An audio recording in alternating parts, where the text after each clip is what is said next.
Azərbaycana məxsus təyyarə uzun fasilədən sonra İrəvanda. Dünən Azərbaycana məxsus təyyarə Ermənistanın paytaxtı İrəvanda eniş edib. Gözaltı Qafqaz İnfoya istinadən xəbər verir ki, bu barədə məlumatı hərbi ekspert Ədalət Verdiyev Facebook hesabında paylaşıb.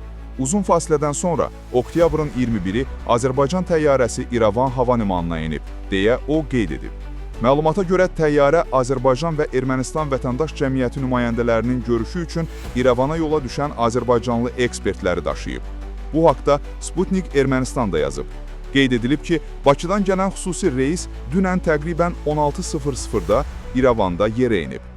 Onu da xatırladaq ki, Ermənistanın Təhlükəsizlik Siyasəti Araşdırma Mərkəzi oktyabrın 21-22-sində hər iki ölkə nümayəndələrinin iştirakı ilə İrəvanda dəyirmi masa müzakirələrinin keçiriləcəyi barədə məlumat yayıb.